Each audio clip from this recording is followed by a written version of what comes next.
It's Christmas, which means I got a new sonic screwdriver, 8th Doctor this time. I got myself a nice set of TARDIS pajamas. I got some Star Wars Rebel insignia earrings. Oh, and that's right, new Doctor Who Christmas special. Twice Upon a Time, the last episode to be written by Stephen Moffat, the last episode to feature Peter Capaldi, our first look at Jodie Whittaker as the Doctor. There's a lot to unpack here. Oh, and yeah, David Bradley actually playing the first Doctor in the show itself, as opposed to just, you know, kind of a making of behind-the-scenes-esque kind of thing. So, yeah. I guess my overall feelings, because I will get into spoilers, you should know that, they're a bit mixed. There's a lot of things, there's a lot of moments, a lot of little things that I like a lot. And there's a lot of other things that bugged me. There's nothing that I hated. There's nothing I was like, oh God. But there were a number of things across it that I was like, eh. But, I mean, I like to start positive. Let's start positive. Peter Capaldi was very nice. He was sweet. I like that they really kind of continued the through line of one of the best moments from The Doctor Falls, which was him talking to the Master and saying, you know, I do it because it's kind. I feel like they really held that as a through line from that episode to this one, and I like that a lot. Especially knowing how harsh he started out during his tenure. I really like that that is like the note and the core of where he's ending. I like that a lot. David Bradley does really good work as the first Doctor. That's not a huge shock. He was really good in An Adventure in Space and Time. So yeah, kind of expected that coming. Mark Gatiss was good. I usually like him as an actor, and he was much gentler. He was more likable because Mark Gatiss, he kind of usually has an inherent smugness that works really well for characters you kind of want to punch in the face. Like, he works really well as Mycroft Holmes. He works really well as the guy from the Iron Bank in Game of Thrones, because even the very few times we've seen him, it's just something about that smarminess. He comes across like, yeah, I totally get who this guy is. So to have him be a much more flat-out sympathetic character was a nice change of pace, and I thought he did it really well. The revelation that it was the father of Brigadier Lethbridge Stewart, not a huge shock, because I think most people, whether they had figured out early on that this was a World War I or a or had mistaken it for a World War II era, I think everyone was kind of assuming it was going to be some kind of connection to the Brigadier. So while nice, it wasn't a surprise, but the show didn't really play it like a surprise either. It was more of a, let's just confirm what people are already thinking kind of thing. So that was fine as far as that goes. The callback to Into the Dalek, that was interesting. I didn't see that one coming. And I'm glad that he did have the line, you know, that says, when I was miniaturized and went inside you, just because I was thinking that was what was going on. But honestly, it's been a while since I've watched that episode. I really need to go back and do Series 8 again. It's been a little while, but I like thought that, but I was kind of like, maybe not. And then he said that, I'm like, oh, good, thank you. I don't have to Google that now. So, and I think that's just a nice touch, that it's not banging you over the head with what this is. Like, remember the reference, like, this is what it is. So we're not being obtuse, because there's a lot of stuff we can pull from. There it is. You know what was something? I loved this. We got the Doctor's theme. And when I say the Doctor's theme, I mean the track from Series 1 with Christopher Eccleston called the Doctor's theme. Just that high-range, soft, mysterious vocal. I haven't heard that in the show in a long time, and that was awesome. Well, first time I caught that, because they use it at a couple points in the episode. First time I caught that, I'm like, oh, I'm like, I liked it so much that I almost kind of want them to bring it back and have it be Jodie Whittaker's Doctor's theme. I don't think I actually want that, though, because then, you know, it's no longer Christopher Eccleston's Doctor's theme, and then he has to share it. So she should have her own theme, but I liked it so much that I was like, can we have it back? please. So that was cool. The whole idea and the concept of the testimony, first of all, it's a neat idea, but the more I think about it, the more I really, really like that it wasn't anything the Doctor had to stop. I mean, that's just nice. And because it's the narrative of Doctor Who is such that, I mean, you kind of assume he has more laid back outings every now and then. Well, you not just assume. There are often, you know, references to adventures we don't see him have. And you have to assume some of those are more laid back than others. But, you know, what we see is usually him finding like big, you know, alien problem and dealing with that. So for him to stumble across something that he didn't know about and appeared secretive and is completely benign, benevolent even. It's retaining the memories of the dead so that they are preserved. There's no downside to that. And I even love his reaction, like, it's not an evil scheme. I don't know how to react to that. But I just love that because, you know, you watch Doctor Who enough, it's like, God, is the universe ever not just screwed up? Does he ever stumble across anything nice? And here he does. And to have that be, especially on a Christmas episode and on a regeneration episode where he's kind of, you know, he's questioning whether or not he's going to allow himself to regenerate. So sort of having that affirmation that, look, there's good stuff out there too. Like, it's nice. And again, I just like it conceptually that he stumbles across something and it's fine. there's nothing he has to fix. Like, the only problem that he has to fix is to put this guy back, and the only reason the guy was out of time was because of what he did. It's a minor fix, and even that he makes better because he moves him forward a little bit in time for the Christmas thing, which was that was a cool way to bring the Christmas angle in with the Christmas armistice. And like, so that was a nice touch. And again, a lot of just really nice little thoughtful things that I enjoyed quite a bit. Bill coming back, I was a little more mixed on. I wasn't negative. I was very skeptical on it because I've railed before at the whole bringing back companions after they've had their exit. And I don't mean necessarily strictly bringing them back from the dead, but like, they had their exit. They left the show.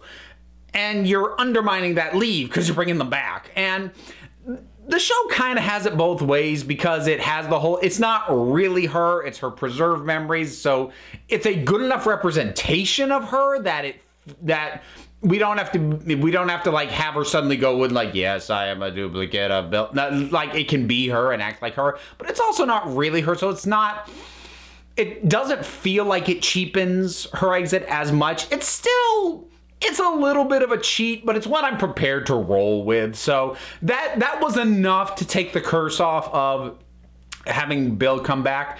The moment with Clara, I was fine with. I imagine that fans who really like Clara, of which I am not one, but I imagine that fans who really like Clara, there were probably waterworks when that happened, when he got his memories back of her. And that was a sweet moment. Again, it didn't hit me personally because I've never loved Clara, but it was well executed. And again, I imagine if you did really like Clara, that probably hit you for real hard. So, you know, props to that.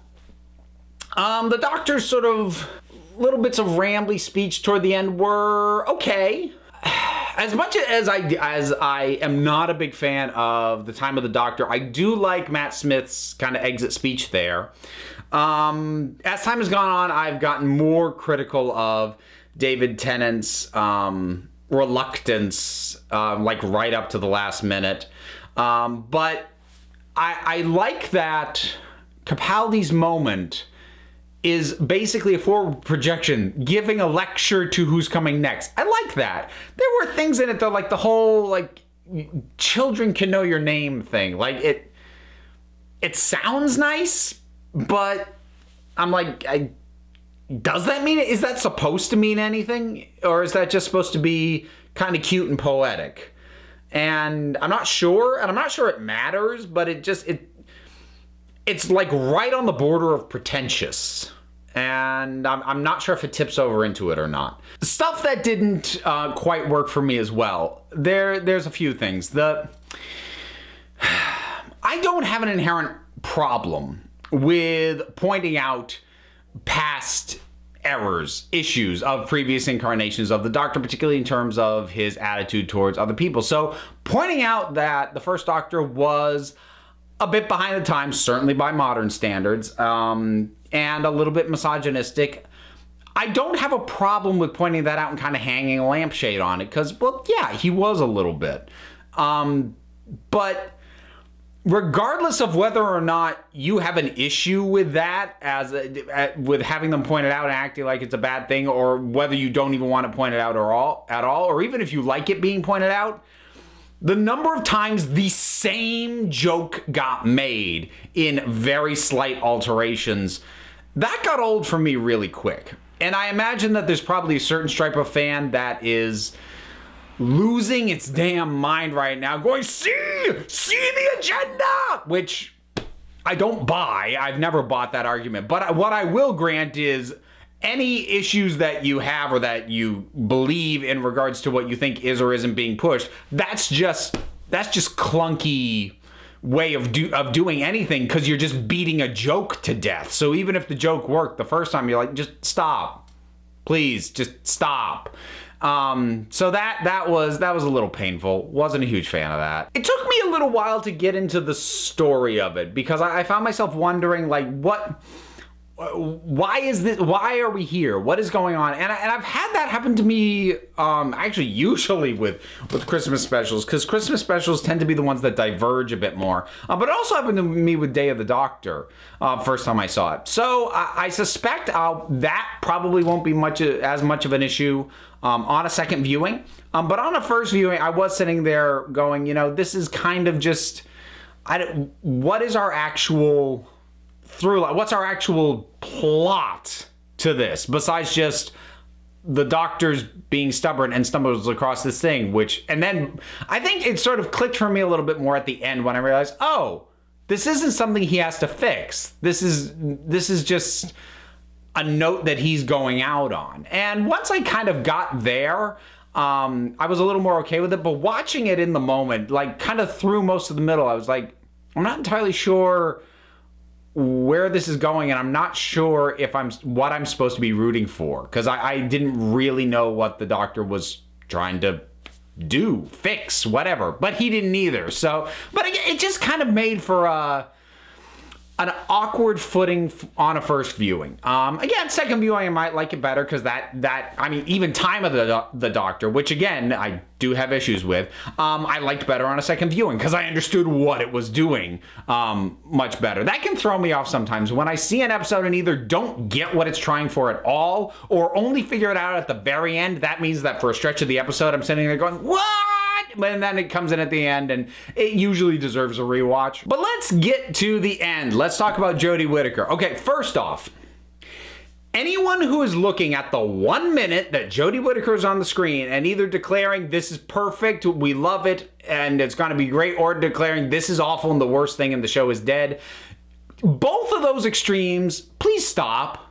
Because you cannot judge her performance, her characterization, or what's going to happen based off 1 minute. You can't do it. You couldn't do it with Tennant's era just off of Barcelona. And you couldn't do it for Smith's era based off just Geronimo. And you couldn't do it for Capaldi based off of I've got new kidneys, I don't like the color. You can't make a call off that. Oftentimes you look in hindsight and go, oh, I can see what that actually did indicate, but in the moment you can't extrapolate forward from that. So I actually have almost nothing to say about Jodie Whittaker herself, because I'll say this. I like the smile. The way that smile grew on her face, that felt very Doctor. I'm like, okay, cool. I'm on board. And that's not me going, she'll be great. Like, I have no idea. We'll see. The one thing I will say at the end, and this bugged the heck out of me.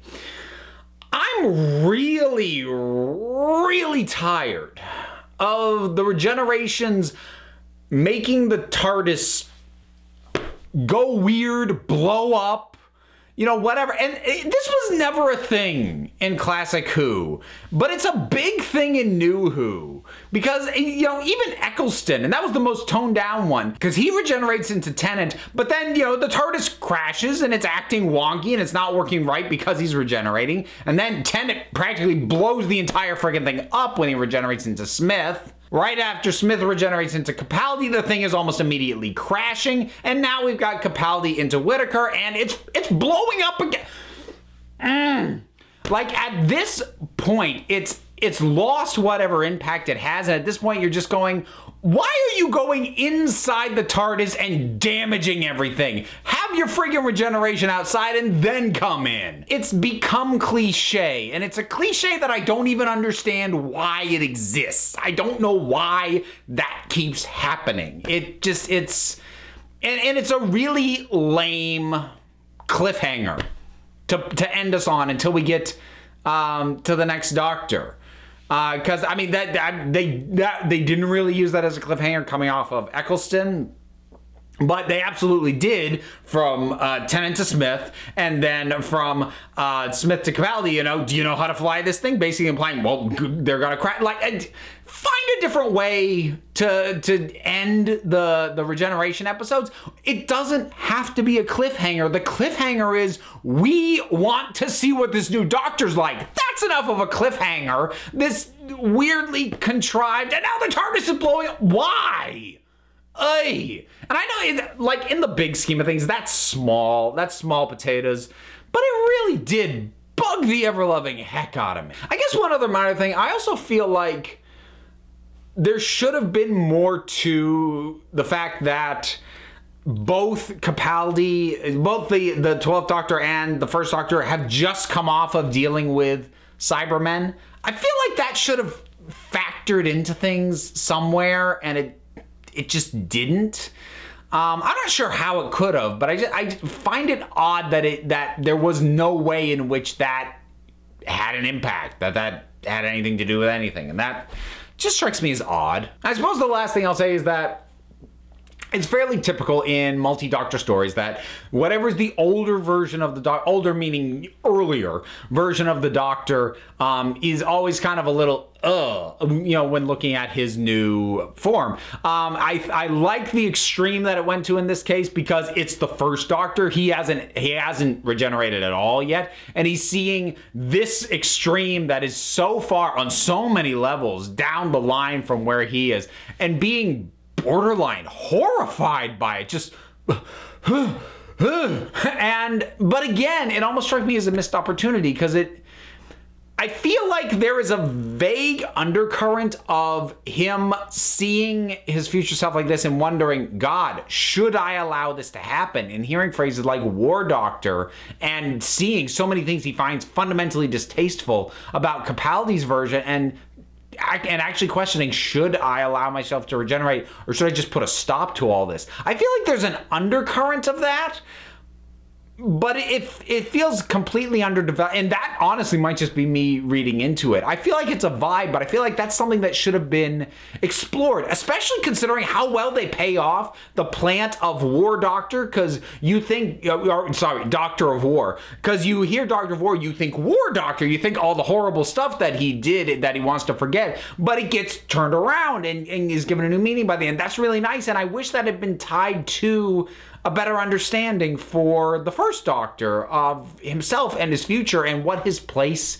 in the history of the universe will be. So that strikes me as quite a bit of a missed opportunity. So I need to watch this again before I figure out where I would stick it in my overall ranking of the Christmas specials. It's probably somewhere in the middle, maybe upper half, if I'm being honest.